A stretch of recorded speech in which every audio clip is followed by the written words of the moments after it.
महादेव को मुंडमालाओं में देख जब देवी पार्वती इन सभी विचारों की उत्सुकताओं को शांत न कर सकी तो उन्होंने अंततः महादेव से प्रश्न किया।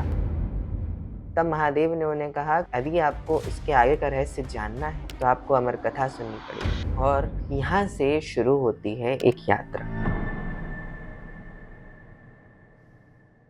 महादेव को रहस्यमय स्थान पर मुंडमालाओं में देख महादेव ही के मन में बहुत सारे प्रश्न जागे।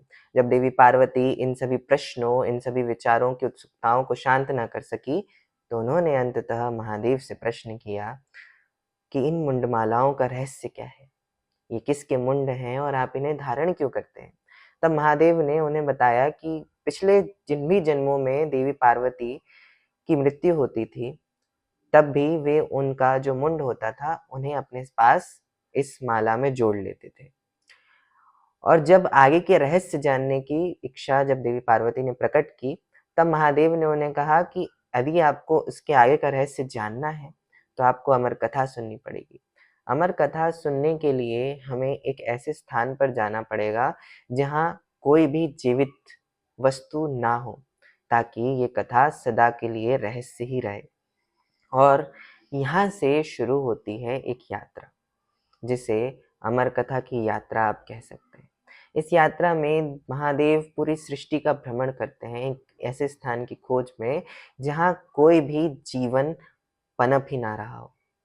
और यही कथा धीरे धीरे, यही यात्रा धीरे धीरे उस स्थान तक ले जाने वाली है जिसके बारे में आज हम बात कर रहे हैं। अमरनाथ हमारे देश की एक ऐसी प्रसिद्ध तीर्थ स्थली जहाँ पर महीने महीने महीने तक कोई नहीं जाता और साल के कुछ चंद दिनों के लिए वहाँ पर भीड़ लगी रहती है। क्यों? क्योंकि वहाँ पर साल में कुछ समय के लिए ही भगवान के दर्शन किए जा सकते हैं, भगवान के होने को महसूस किया जा सकता है। और उसी के बारे में आज हम एक कथा पढ़ रहे हैं, जिस कथा में आज हम जानेंगे कि अमर कथा और अमरनाथ का रहस्य क्या है। तो जैसे जैसे वो यात्रा आगे बढ़ी, महादेव और देवी पार्वती गणेश के साथ और अपने सभी शक्तियों, अपने सभी अलंकारों के साथ आगे बढ़ते जा रहे थे। पूरी सृष्टि घूमने के बाद, पूरी पृथ्वी का भ्रमण करने के बाद वो धीरे धीरे जब अमरनाथ की गुफा की तरफ जाने लगे, महादेव को तो पहले से ज्ञात ही था। तो वहां पहुंचते पहुंचते उन्होंने पहलगाम पर सबसे पहले नंदी को छोड़ा। फिर उसके बाद आगे जाकर अपने मस्तक पर जो उन्होंने चंद्र धारण कर रखा था उस चंद्र को चंदनवारी नाम की जगह पर छोड़ा। फिर आगे बढ़कर शेषनाग सरोवर नाम की जो जगह है वहां पर उन्होंने अपने कंठ के नाग को छोड़ा और आगे बढ़कर महागुण पर्वत जो है वहां पर गणेश को बिठाकर आगे बढ़े। देवी पार्वती और महादेव जैसे जैसे आगे बढ़ते जा रहे थे वैसे वैसे वो संसार के सारे जीवन, संसार की सारी जो स्थितियां थी उन सबको पीछे छोड़ते जा रहे थे। और इन्हीं में महादेव ने पंच महाभूतों को भी वहां पर मुक्त करा और वहां पर एक घेरा बनाया जहां से आगे ये कथा कोई भी सुन ना सके, कोई भी धारण ना कर सके। अब जैसे जैसे वो गुफा की ओर बढ़े, गुफा में पहुंचे, गुफा में उन्होंने समाधि ली। कुछ देर वो समाधि में ही बैठे रहे। उसके बाद उन्होंने कालाग्नि नाम के एक रुद्र को प्रकट किया जो कि उन्हीं का अंश है, जो कि उन्हीं का रूप है, ताकि वो उस क्षेत्र में जितना भी जीवन हो, जितने भी जीवित पशु पक्षी, वनस्पति या फिर बैक्टीरिया, वायरस जो भी है उन सब का अंत कर सके।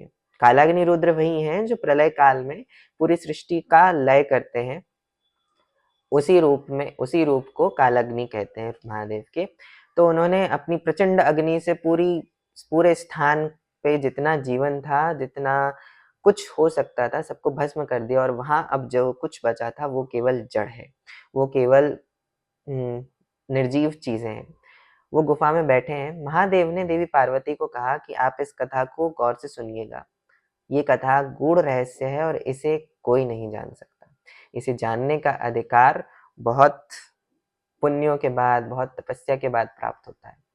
और जब वो कथा धीरे धीरे आगे बढ़ी, महादेवी वो कथा सुनते सुनते कहा जाता है कि वो सो गई। उन्होंने वो कथा पूर्ण नहीं सुनी। और जब वो महादेव कथा सुना रहे थे, धीरे धीरे वो कथा इतनी लंबी थी कि वर्षों में उनके महादेव के ऊपर बर्फ की एक चादर सी चढ़ गई।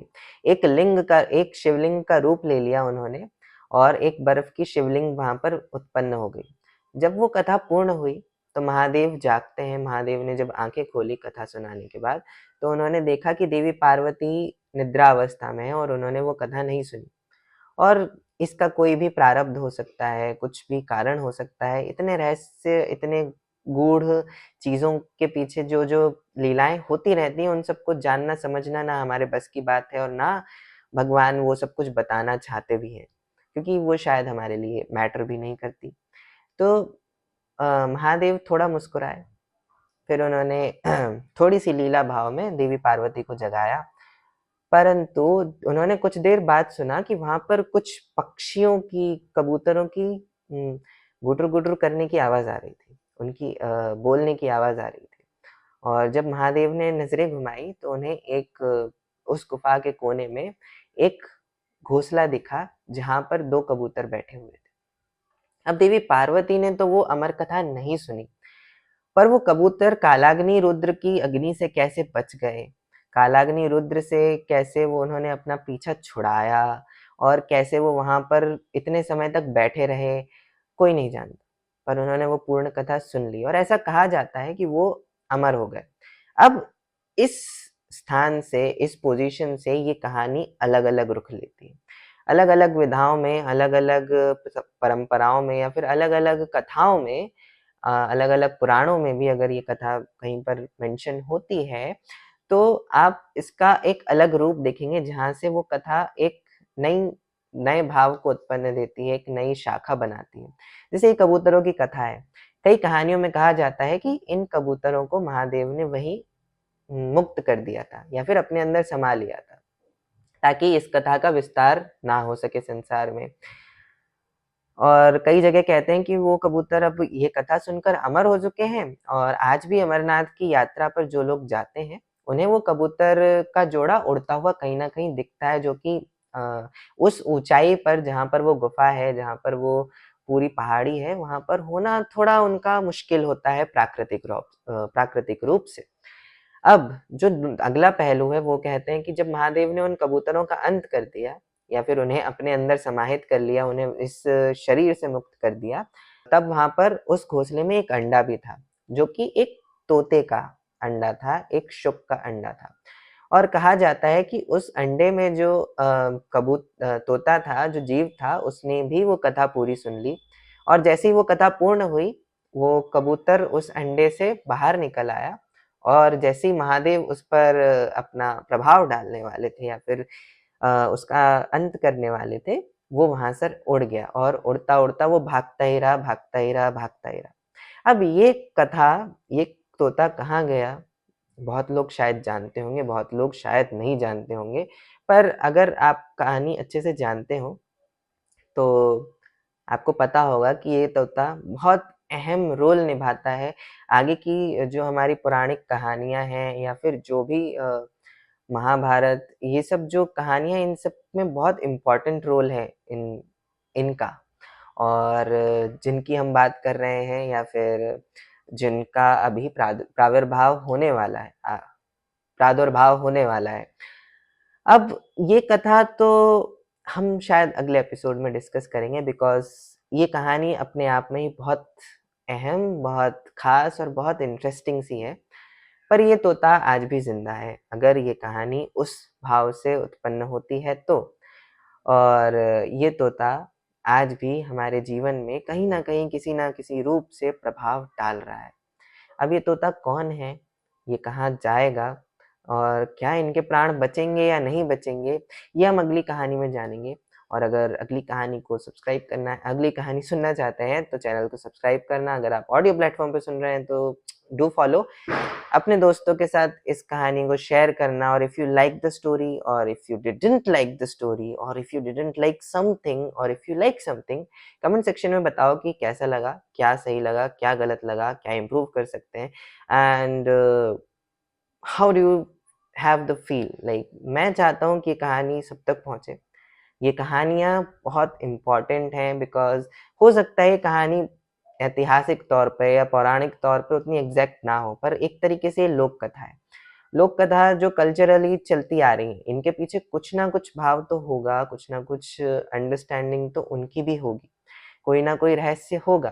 क्योंकि आप इतने बड़े सिस्टम में रहते हैं, जिस सिस्टम को शायद हमारे लिए जानना समझना भी असंभव है, तो उसमें कितनी चीज़ें बदलाव में जा सकती हैं, कितनी चीज़ें रिपीट हो सकती हैं और कितनी चीज़ों के अलग-अलग रूप हो सकते हैं, हम नहीं जानते।